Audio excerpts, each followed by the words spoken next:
عالم بنو تو کچھ نہ کچھ تو ہوگا نا. عالم میری اور آپ کی ضرورت نہیں, عالم پوری دنیا کی ضرورت ہے. عالم سماج کے خطے خطے کی ضرورت ہے. پڑھاؤ لکھاؤ اپنے بچوں کو, اپنے بچوں کے ہاتھوں میں قلم دو, پڑھاؤ جو کچھ جتنا پڑھانا ہے, مگر کچھ کے ساتھ ساتھ سچا پکا مسلمان بھی بنا دو. ورنہ بہت سارے نکم میں ایسے بھی ہیں, پتہ لگا کہ علی گڑھ یونیورسٹی پڑھنے گئے, اپنے ایمان کا سودا کر کے آ رہے ہیں. کڑوی لگ رہی ہوگی مگر سچی ہے. پڑھ لکھ گئے, بہت بہت بڑی ڈگری حاصل کر لی, پتہ لگا عقیدے کا سودا. اماموں سے اور مدرسین سے آ کے الجھے. اسی لیے سب کچھ بنانے سے پہلے اپنے بچے کو سچا پکا مسلمان ضرور بنا دو. یہ لازمی ہے آپ پر. پوچھا جائے گا باپ سے, پوچھا جائے گا باپ سے.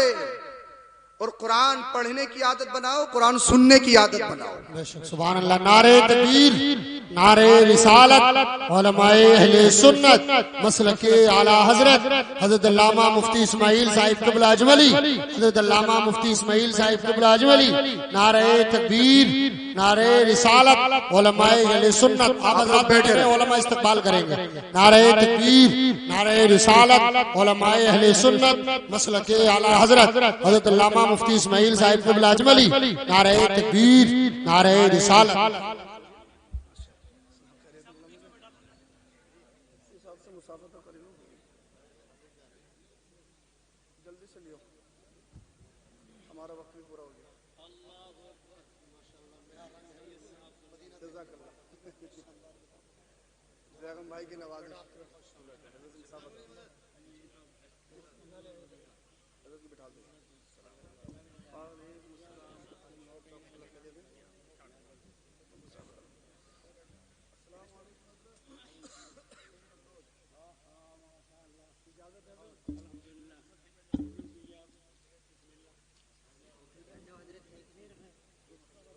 درود شریف پڑھیے. اللہم صلی علی سیدنا و مولانا محمد و بارک وسلم. صلو علیہ صلاۃ و سلام علیک یا رسول اللہ صلی اللہ تعالی علیہ وسلم. استاد الاساتذہ, نمونہ اسلاف, کرم فرما حضرت علامہ مفتی محمد اسماعیل صاحب قبلہ تعالی اللہ عمرہ, اللہ پاک حضرت کا سایہ دراز فرمائے. تشریف فرمائیں. میں اپنی بات ختم کر رہا ہوں. تو میں کہہ رہا ہوں آپ کو کہ آپ قرآن پڑھنے کی عادت بنائیں, اپنے بچوں کو قرآن سنائیں. قرآن صرف طاقوں میں سجانے کا نہیں ہے. اپنی بہن بیٹیوں سے بھی گزارش ہے, قوم کی شہزادیوں سے بھی گزارش ہے, تمہارے ماں باپ نے جو تمہیں قرآن دیا ہے رکھنے کے لیے نہیں, تلاوت کرنے کے لیے دیا ہے. پڑھا کرو قرآن. قرآن اللہ کی ایک ایسی کتاب, اپنے تو اپنے غیر بھی. ابھی نئی نئی خبر ہے, کوئی مذہب اسلام کا سخت دشمن کتاب لکھ رہا تھا مذہب اسلام کو ختم کرنے کے لیے. جب قرآن کی آیتوں کو پڑھا, قرآن کو پڑھا, تو قرآن کو پڑھ کر جب چند آیتوں کو پڑھا, مطلب کو سمجھا, تو کلمہ پڑھ کے مسلمان ہو گیا. بول دو یار, بول دو. اب بھی نہیں بولو گے تو کب بولو گے؟ یعنی قرآن وہ کتاب اگر کوئی نظر عمیق سے پڑھے, اپنا نہیں غیر بھی کہنے پہ مجبور ہو جائے. اللہ کے رسول صلی اللہ علیہ وسلم رات کو نہ تاریکی میں قرآن کریم کی تلاوت فرماتے تھے. اگر کوئی اچھا قاری پڑھے تو دل کرے پوری رات گزر جائے, یہ قرآن پڑھتا رہے, ہم سنتے رہے. ارے کرتا ہی نہیں کرتا.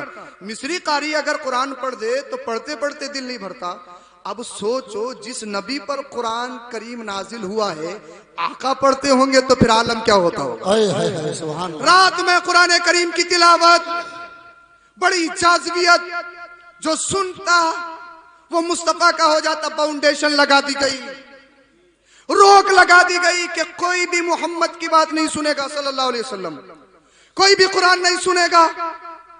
ایک دن رات میں ابو سفیان کو اپنے بستر پہ نیند نہیں آ رہی, اٹھا چپکے چپکے جہاں مصطفیٰ کریم صلی اللہ علیہ وسلم قرآن کریم کی تلاوت فرما رہے تھے, تھوڑی دور جا کے بیٹھ گیا اور قرآن کریم کی تلاوت سننے لگا.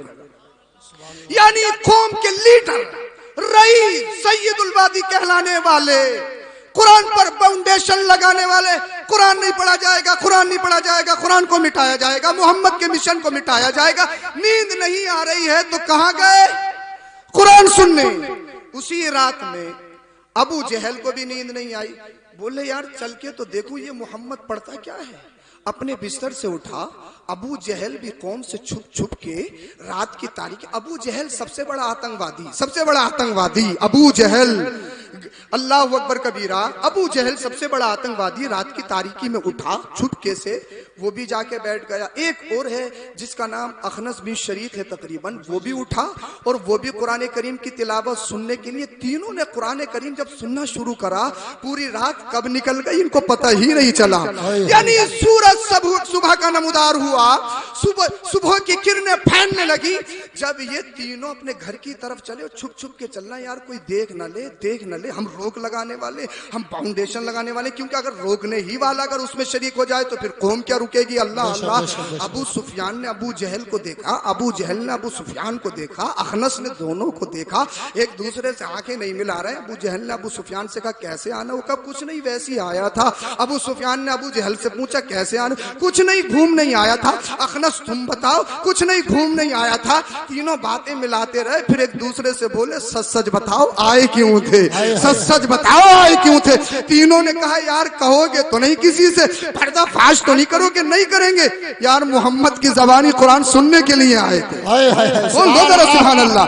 محمد کی زبانی قرآن سننے کے لیے آئے تھے. اللہ کہ سنو, آج رات تو گزر گئی, اگر قوم میں کسی نے دیکھ لیا نا ستیہ ناس ہو جائے گا. ہمارے اوپر ہمارا حقہ پانی کر دے گی بند قوم, ہمارا سماجی بائیکاٹ کر دے گی. ہم لیڈر ہیں لیڈر, ہم رئیس ہیں رئیس, ہم ستہ دھاری ہیں, ہم کرسی پہ بیٹھنے والے ہیں. قوم ہمارے پیچھے چلتی ہے, قوم ہم کو فالو کرتی ہے. اگر ہم ہی بگڑ گئے تو قوم کیا ہوگا. اللہ. انہوں نے وعدہ کیا کل کو کوئی نہیں آئے گا, آج سے بعد کوئی نہیں آئے گا. اللہ. اب پورا دن بڑی محنت سے بڑی مشقت کے بعد گزرا. جیسے ہی رات کو بستر پہ لیٹے, سونے کے لیے نیند کہاں آئی. مصطفیٰ کی زبانی قرآن سنا تھا, وہی قرآن کی آیت ان کے کانوں میں رس گھول رہی تھی, ان کے دماغ کو مسحور کر رہی تھی. اللہ. ابو سفیان نے سوچا یار کوئی دیکھے گا تھوڑی, کسی کو پتہ تھوڑی چل رہا, وہ دونوں تھوڑی جائیں گے, چل تو چل. ابو سفیان چھپتے قرآن کریم کی تلاوت سننے کے لیے چلا گیا. اللہ جلدی سے بات ختم کر رہا ہوں. ابو جہل نے بھی یہی سوچا کوئی دیکھے گا تھوڑی, وہ دونوں بھی نہیں آئیں گے, کسی چوتھے کو معلوم نہیں ہے. ابو جہل سے بھی نہیں رکا گیا, ابو جہل بھی چھپا کے قرآن کریم سننے کے لیے چلا گیا. اخنس تیسرے والے نے بھی یہی سوچا یار وہ دونوں تو چین کی نیند سو رہے ہوں گے, تجھے نیند ہی نہیں آ رہی ہے, تیرا دل بے قرار ہے, تیرے کان تو قرآن کریم کی تلاوت سننے کے لیے بےتاب ہے. اخنس بھی گیا. اب یہ تینوں قرآن کریم کی تلاوت سننے لگے. سوچ کے گئے تھے کہ یار تھوڑی دیر سنیں گے واپس آ جائیں گے, مگر مدینے والے مصطفیٰ قرآن کی تلاوت کر رہے ہیں, کون اٹھ سکتا ہے. اللہ. یہ تینوں وہیں پر بیٹھ گئے اور پھر صبح کی کرنیں پھیلنے لگی. تینوں ایک دوسرے سے ملے, کہنے لگے یار وعدہ کیا تھا اب بھی نہیں مانے. وہ کہنے لگا مانا تو تو بھی نہیں ہے. تیسرا والا کہنے لگا مانے تو تم دونوں بھی نہیں, تو میں کیسے مانتا. اللہ. تینوں نے میٹنگ بنائی, ایک عہد لیا, بھائی یہ 2 دن لگاتار ہو گئے ہیں, اب قوم کا کوئی نہ کوئی فرد دیکھ ہی لے گا, اور قوم میں سے کسی نے دیکھ لیا نا پھر سارا کام خراب ہو جائے گا. سب کلمہ پڑھ کے مسلمان ہوتے ہوئے نظر آئیں گے, ہماری ساری فاؤنڈیشن ختم ہو جائے گی, ہماری ساری بندشیں ختم ہو جائیں گی. اللہ. انہوں نے کہا کیا کیا جائے؟ بولے کرنا کیا, ایک پرچہ لے لو, پرچوں پہ لکھ لو, سگنیچر کر لو, دستخط کر لو کہ اب کوئی نہیں سنے گا, پوری زندگی میں قرآن کے قریب کوئی نہیں جائے گا, پوری لائی میں محمد کے قریب کوئی نہیں جائے گا. اللہ. یہ روکنے والے تھے, دوسروں کو روکتے, فاؤنڈیشن لگاتے. اللہ. اب پرچے پہ لکھ کا عہد کیا, سگنیچر کی. اللہ اکبر کبیرہ. جب انہیں کا تیسرا دن گزرا, پھر رات ہوئی, انہیں کہاں نیند آ رہی ہے. نبی کریم صلی اللہ علیہ وسلم کی زبانی قرآن سنا تھا. قرآن ایک ایسی واحد کتاب ہے, قرآن کا حسن اعجاز یہ ہے کہ کوئی بھی پڑھے اسے سکون ملتا ہے, سکون, اسے راحت محسوس ہوتی ہے. دل دماغ کو اگر کہیں سکون نہ ملتا ہو, قرآن سننے لگو, قرآن کی تلاوت سے, قرآن کی برکت سے اسے سکون ملنا ہو جاتا ہے. اللہ. ابو جہل اٹھا کہ یار دونوں سو رہے ہوں گے, چل یار جب دل نہیں مان رہا ہے, چلا گیا. ابو سفیان بھی اٹھا کہ یار چل دونوں سو رہے ہوں گے, دل نہیں مان رہا ہے. اخنس بھی اٹھا. اللہ. یہ تینوں پھر تیسری رات بھی قرآن کریم کی تلاوت سننے کے لیے چلے گئے. جب تینوں کی صبح میں پھر ملاقات ہوئی, ایک دوسرے سے نظریں نہیں ملا رہے, ایک دوسرے سے بھاگ رہے ہیں, ایک دوسرے سے اللہ